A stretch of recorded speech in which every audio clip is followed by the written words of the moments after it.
Dear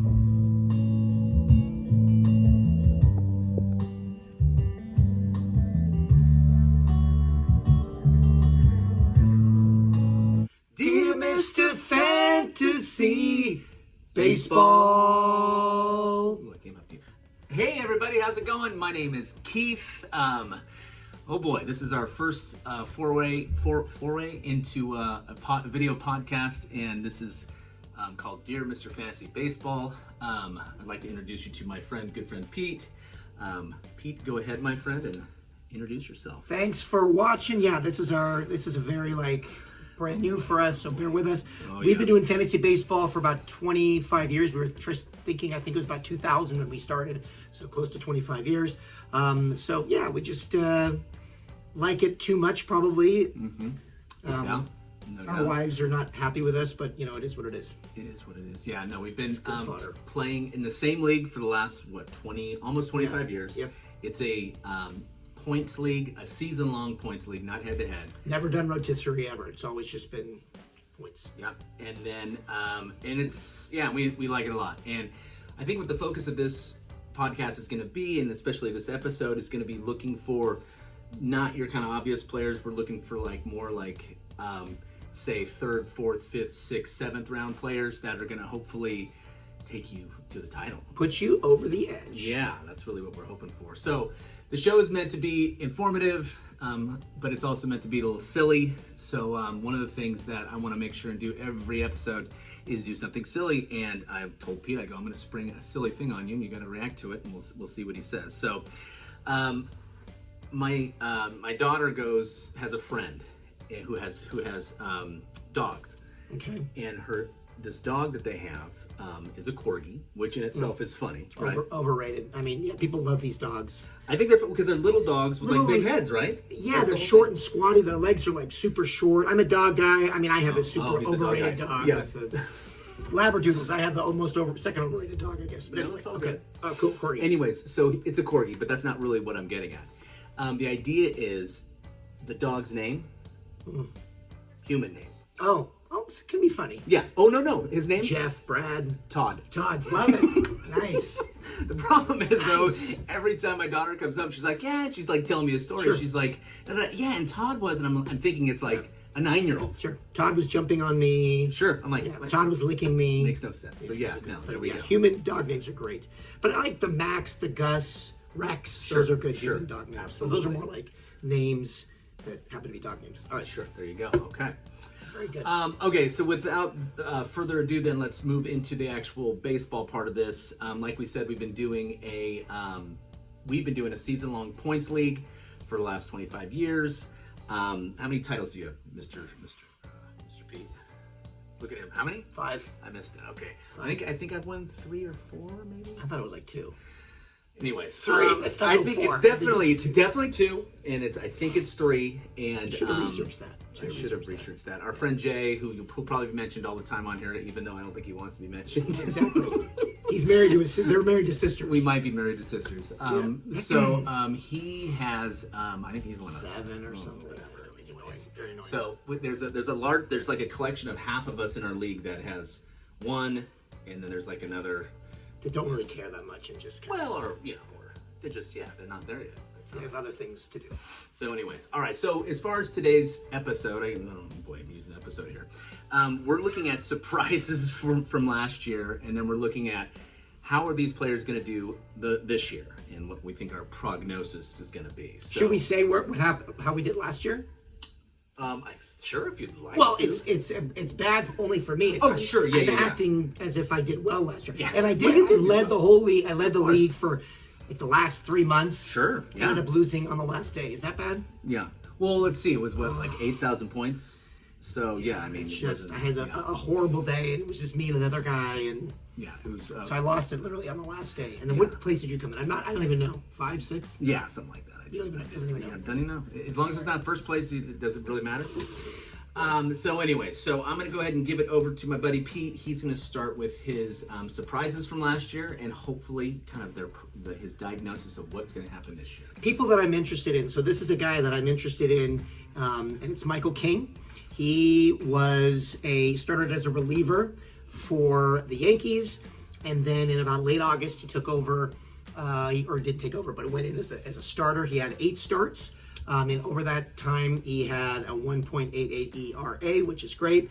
And then in 51 innings as a reliever in 02, so the year before when he just relieved, he had a 11.6 K to 9. I'm big into, to me, for pitchers, strikeouts are huge for me, so I'm always targeting guys that, you know, are like 10 K per 9 or more. That's very, very important to me. So as a reliever, he had 11.6 K per 9. Then last year, where he was 2/3 reliever, 1/3 closer, or sorry, reverse that, 2/3 closer, and then 1/3 starter, he had a 10.9 K per 9. So he's now heading to San Diego, which is obviously a much better park to pitch in. And so I am kind of interested in seeing where that goes.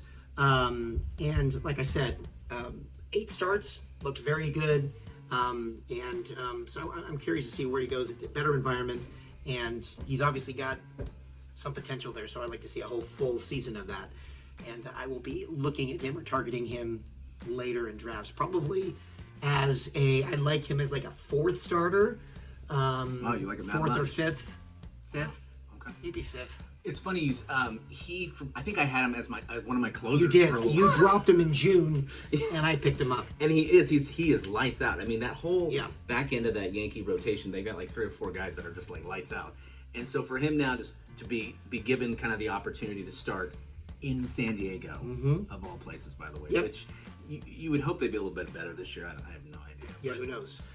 But he should be a real potential bright spot. And yeah, like you said, if you've got like 3 locked in starters, and it's like you're like, well, you know, Probably a little. I would say 5th. I said 4th, but Okay. I would probably go 5th. so But 4 locked in starters, and Yeah. you're kind of like, look, well, and that's where it's all fringe guys anyways. Correct. And you're like, well, And he's got he's- great strikeout potential. Yeah. And honestly, that's where you kind of win your league or get close to winning in my case. Like Tariq Skubal, you know, I had him. yeah. He was like and then Cole Reagan's another guy that you pick up during Do we the know year. if it's Ragans or Reagans? It's Reagan's. I'm like a Reagan's for sure.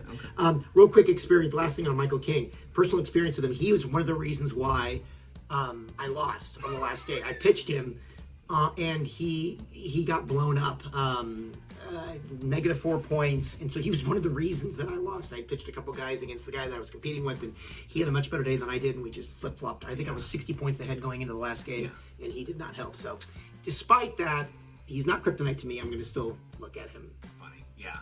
Again, on the last day of the season with a total of 8,000 points, and he Well, and then, that other guy we were talking about, Jay, he calls me up and congratulates me on the day before, and I'm like, I wanted to hang up on me. Like, so I really blame him for jinxing me. So there you go. Jeez. So funny. All right, so now it's my turn. By the way, full disclosure, we are both teachers, so if I ever say boys and girls, I apologize. Right. My first player is going to be Cody Bellinger, and there's a lot of reasons why. I could probably go for a half hour. I don't want to do that, so I want to kind of get real concise here.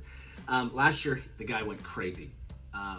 His only drawback for me last year was that he only played in 130 games. But he hit .307. He had 26 bombs, 97 RBIs, and 20 stolen bases. But I don't expect the stolen base total to go up much. I think he's become a more mature, smarter player. He can't keep stealing bases at this age and be as productive and not stay healthy. His whole thing is he's got this huge swing, right? He's a big left-handed guy. He has all these moving parts. He has to be healthy, and I think finally last year he was healthy. I also think he benefited from the new rule changes, from the no more being able to go over and what's that called, shift. They can't shift on him anymore. So I think he really benefited from that. Yep. And I mean, the other thing is this. And the stolen bases, of course. Everybody kind of with the bigger bags. No doubt. Sorry. No, it's all good. So he not only the stolen bases for sure, and on base is great. But the other thing that was that he only struck out 87 times. I was going to follow that. Yeah. After being a guy that K'd all the time, another thing is I'm a big K guy when it comes to starters, but I'm also a non-K guy when it comes to hitters. Those are the two things I really, really emphasize. And so I would never touch Bellinger ever in the past because he struck out like crazy. Yeah. And then he was good, or he won the MVP back in 21 maybe. Yeah. I drafted him the next year. He did great. Yeah. Yeah. We're very sarcastic, so Yeah. yeah. He did not do great. But yeah, you're right. To your point, yeah, he cut him way down, like astoundingly down, and so Yes. now he is back on my radar. Yeah, So- and no, absolutely, and same thing. So for our league, and this is where we're going to sprinkle in like our league stuff. Our league, if you strike out as a hitter, it's a negative points. Negative point. So in a lot of roto leagues, it's just like, batting average, home runs, stolen bases, all, and there's no negative points. There's negative points in our league. So that's one of the drawbacks with a guy like that does strike out. So the big takeaways for me with him is, the other thing is multiple positions. The guy plays first base and outfield, which is awesome. He's undervalued right now. If you look at any mock draft setting, or if you look at any kind of like rankings, he's undervalued. It's like, if let's say for instance, you got like, let's say Soto, like as your first pick or whatever, then you get a pitcher, your next pick. Would you be happy with him as like in your, as like, say like the start of the third round? Or I would not. You would not be. I would not, because it's too early for me, because he's obviously going to regress. There's no doubt he can keep this up next year. It's funny, you haven't talked about this, but he, I think he held out. He held out and then didn't. Well, that's the whole thing. That's back another to the story Cubs. too. Yeah, no, that's interesting. But here's the interesting thing about his contract. So, he's one of these Boris guys, right, that held out, and I think he's one of the 4 guys that finally was like, I'm done, Scott. I'm signing. And insider information, if you know anybody that knows Scott Boris, not to like, but his ego, I think, is like the size. Did he go to your high school? He might have gone to I know he went to UOP, and he's from Northern California. But like, we know people that know him, and it's like, wowsy woozy. He's impressive. Anyway, so I think Cody put his foot down. I was like, forget this. I want to sign. So here he goes on so he signs a 3-year deal, right? Well, he's got an opt-out after his first year. Right. So he's betting on himself. So He he is, wants absolutely. a 6th grade. He's sixth grade. He wants a 6-year contract. Yes. And that's hopefully what he's going to end up doing. So we'll see. So yeah, so that's my takeaway with Bellinger. You say then what round? I just think, rather than round, I would say I would be comfortable with him as my 3rd outfielder. 3rd? Oh wow. See, I would think 2nd outfielder. Only because of multi-position too, because he can play first base. And first base, let's be honest, not that great. But again, his past, he can't outrun his past. I mean, he's stunk. He's been terrible. So, but yeah, he is just a very interesting player, that he's been great, terrible, and then great again. Yeah. So what are we going to get? Yeah. But I think he's definitely, like you said, he's someone who benefited from all the differences. Yeah, no doubt. Baseball rules from last year. Yeah, no, absolutely. So back to me. So I'm going to pull another starter that Michael King was kind of intriguing to me. I'm pulling now someone that went completely south last year, and that's the Blue Jays' Alek Manoah. So after an incredible 2022 season, he had a disastrous 23 season. He had a 5.87 ERA. He was demoted to the minors twice, and that was, it was ridiculous. I drafted him as my 2nd starter, traded him on the first day, ended up getting Jeffrey Springs, who was great, but ended up going down. But I got George Springer out of it. Anyway, our friend who got it, he was waiting and waiting and waiting for something to come about for this guy, and he just never turned it around. One of the biggest tanks of all time. Yes, of all time, pitching-wise, absolutely. Yeah. And that was after, in 2022, he pitched nearly 200 innings, went 16-7, and finished 3rd in the Cy Young voting, and then just absolutely goes in the toilet for. Sorry, not to interrupt, but we have like insider information too, because we know of a person that's in that organization, and he's always hyped him up, and then all of a sudden it was just like. Yeah, and there's no really rhyme or reason. It's like, I think might be a head case, and he's just in his own head. Yeah. So with all that said, I'm still going to be watching, because you can't deny what he did just 2 years ago. So he's good enough to maybe repeat it again. So I'm going to keep an eye on him in this spring.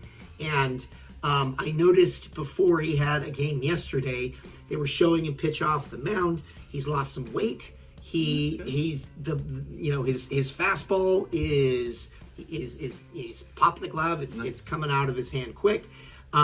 So again, I'll be eyeing his spring. He had a game yesterday, and got absolutely rocked. So he threw 1 2/3 innings. Oh, nice. He threw 38 pitches, only 17 for strikes. Didn't strike out anybody. He hit 3 batters. Fun. Good. And gave up 4 runs, 3 hits. That's awesome. One bright side was his fastball was hitting 95. That's good. But I saw a couple. I saw the Padres. They were playing the Padres. I just saw him get. His fastball was good, but it was up and high and just didn't get nipples high, and it was getting rocks. So, but even with that, he'll cost you nothing in the draft. So if he's still around there, and again, depending on how his next month goes in spring training, he may or may not be on my radar. I may just never again, or like I said, he's got a decent past, so we'll see. He's done it before. We'll see. All right. Okay, moving on to my next guy is someone Pete knows very well. He picked him up, probably about a month into the season? Yeah, I don't draft closers, or I just try to find closers, or I don't spend. Which is ridiculous, by the way. In our league, you can have 2 closers, and then you can also, you can have as many kind of different pitchers on your roster as you want. And Estevez is interesting. So he didn't, his numbers, if you do a little research on him, they say, oh, his whip's too high, he walks too many batters, all this different stuff. But the funny thing is he's a pretty good strikeout guy. I think he had 78 Ks in 62 innings. It's funny, I watched him a lot last year because I watch Ohtani all the time, because I would get on the MLB channel, they're always going to Ohtani's games, right? And so he would come in, and I'd be sitting there, and I'd be rooting against him, of course, and just hoping he's going to blow it. And he would, he'd walk a guy or two, but he got out of it. And dude, next thing you know, 30 saves. And 30 saves don't lie.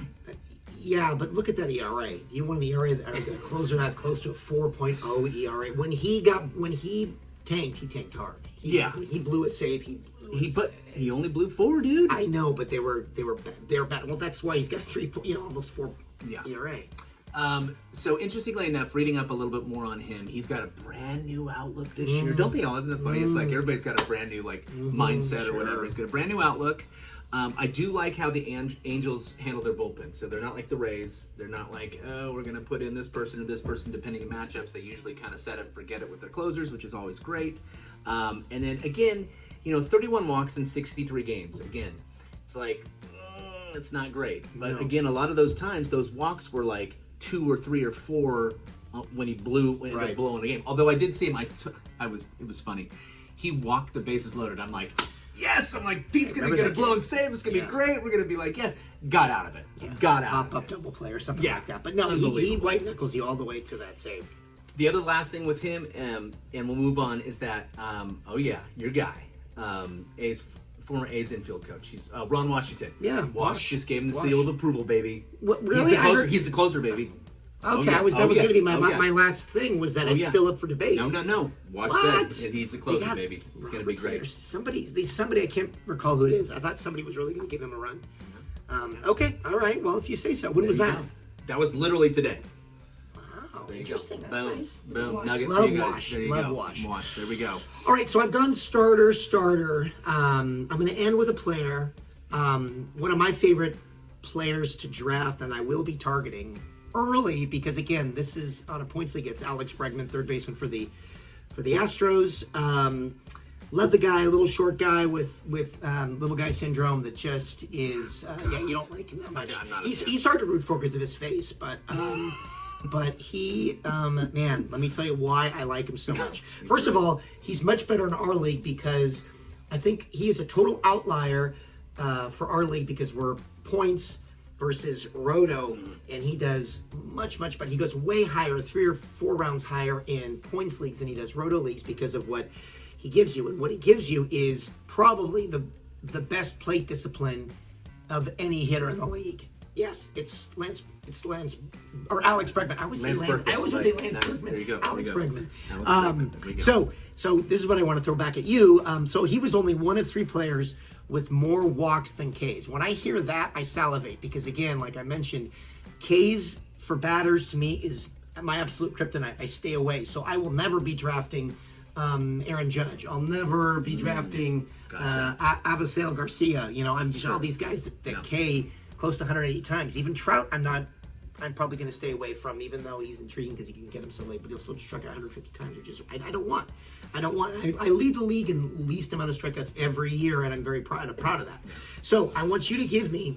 I said he is one of three players. Can you give me the other two players that struck out less than they walked, or walked more than they struck out? Let's see. Jose Ramirez. Funny you should mention that, because he had this exact same. So he struck out 73 times and walked 73 times. So he was the same. So very good. Only struck out 73 times, Jose Ramirez. I love him. He's also on my radar. Yeah. But no, there's somebody else. You've already mentioned him. Top outfielder, going to the Yankees. Oh, Soto, 132 walks to 129 Ks. Oh my gosh. Yeah, and some people will say he had kind of an off year. Oh, Soto. yeah. So anyway, he's that guy. And then somebody else, average guy, people don't think about it, won the batting title. Oh God, sorry, no. Luis Ariz. Oh, yeah. So that's right. 35 walks to 34 Ks. So Bregman is... How many at bats? Oh, I looked. 530. Yes. Oh my God. Yeah. So anyway, anytime a guy that can walk more than he strikes out, a plate discipline guy is who I'm going to target, and he's someone I love. Last thing I'll mention on Bregman is that he's in a murderer's row of other players. Yeah. Jose Altuve, Kyle Tucker, Alvarez. Alvarez is batting second. Yeah, exactly. Well, they may put Bregman in the 2-hole, but either way, he's either going to bat behind Altuve or behind Tucker. Yeah. So those three guys, and those four guys are interchangeable. I mean, Altuve's obviously number one, but 2, 3, and 4 still to kind of be determined. I've heard Alvarez too. I've also heard Bregman at 2, but yeah. So I think he's someone I'm definitely going to target. I don't think third base is very deep. I think first base is very deep, but third base to me is very shallow. Like, I'm going to be looking at, he's 7th, I'm 8th in a 10-person league. Yeah. So we're going to be kind of, going after interest, kind of screw jobbing each other. But, Jose Ramirez, Alex Bregman, third baseman, I'm definitely going to target. So, yes, no doubt. Love that plate discipline. No doubt. Okay, so my last player is a surprise only in that he was great all last season. He's probably the main, besides their pitching, which was also awesome, but for the Arizona Diamondbacks, Corbin Carroll. He was unbelievable. I kind of took him, I don't know what round I took him last year, maybe fairly early. I remember teasing you at the draft, two. I mean, he's good. I mean, everybody knew he was going to be good, but I just thought it was too. I thought there were better guys you could take, but yeah, you had read enough about him that you were excited and took him early. Well, the thing that stuck out to me, there's a bunch of different things. I mean, he had 25 home runs and 50 stolen bases in his full first rookie campaign. 54 stolen bases, yeah. I mean, unbelievable. He strikes out. He had 125 strikeouts, so he does strike out a little bit. But I mean, that on base percentage is unbelievable. It's ridiculous. 362, by the way. The Diamondbacks did the whole thing what the Rays did with Longoria too. They gave him $100 million or whatever it was for the first 7 years. So they'll have him on the cheap at the end of this contract, but you don't give that to anybody, just anybody. I know. So it's he's unbelievable. He kept it going. The thing with rookies is they always peter out. He did not peter out at all. And had a pretty good postseason. In fact, he was electric in the postseason. Yeah, so he kind of showed the world hey. Yeah. He was good. Yeah, no, he is offensively. He's the reason they got as far as they did. I like him again this year. I mean, my question though to you is he a late first, dare I say, first rounder? Is the question. Before I answer that, the one thing that scares me about him, I love him. He's great. And again, he strikes out 125. That doesn't bother me. Sometimes you have to. I mean, you just have to eat that sometimes. But is the injury? If you remember, I think it was in early summer, maybe June. Yeah. On a swing, it was like they thought he had dislocated his shoulder. It looked like a really and they thought he was out. Yeah. And he ends up playing the next day. So to me, shoulder stuff. Is it shoulder or elbow? I don't remember. I forget. I think it was shoulder. But it was something that was a huge red flag, and I'm like, but never had an issue with it. But I'm just wondering if there's some lingering. So that's my only hesitation. Hesitation towards pulling the trigger with him is that history. Is it going to creep up again? And is that just the start of something that's going to be big? Where would I take Corbin Carroll? Definitely, he's a number one outfielder, and I would feel comfortable taking him late second. And by the way, 10-team league. 10 team. 10-team league. 12, You're saying late second. Okay. That's tough. I don't know. I mean, to me, outfield is, it's. I don't know. Well, you got Mookie Betts. Well, yeah, no. Juan Soto. Yeah. I mean, so there's. Okay, how about this? You've got Carroll and Judge sitting in front of you. Carroll. Oh. Judge won't be on my team. I just can't. Oh boy. The strikeouts just. To me, I know you've had him. Well, I had him last year. He was whatever. Yeah. Right. Who did you have him for those big? No. I forget who had him. Was 16 home runs. It might have been. Yeah. Anyways, yeah. So that is. I think that's pretty much it, right? I think we're at a stopping point, right? Yep. One quick side note. My brother met Aaron Judge. I think I've told you that. No. Right? Yeah. On an airplane. Yeah. Yeah. My brother is like 6'1". Aaron Judge, his hand just like engulfed my brother's hand. Enveloped. Enveloped. There you go. Sure. So anyway, he's a huge man. Well, you've seen that with like Jose Altuve and so that. funny. I mean, it just looks like it's crazy. It's like that old American Express thing with Wilt Chamberlain standing next to Willie Shoemaker, the jockey, and it's just Nice. he looks like a doll. Nice. But yeah, he's a big man, and then he grew up not too far from here near Fresno. There you go. Cool. All right. Well, I think we're pretty much done. We hit our time a little bit too late. But that's all right. It's It's all right. We'll work on that. Yeah. Pare things down. I'm long-winded. He told me, he said, don't be long-winded. Yeah, there you go. All right, well, this is episode number 1. Let's see, surprises and hopefully how they do this year. I think we're going to sing ourselves out. Are you ready? Yeah, thanks for watching. Yeah, thanks for watching. All right, ready? 1, 2, 3, 4. Dear Mr. Fantasy Baseball.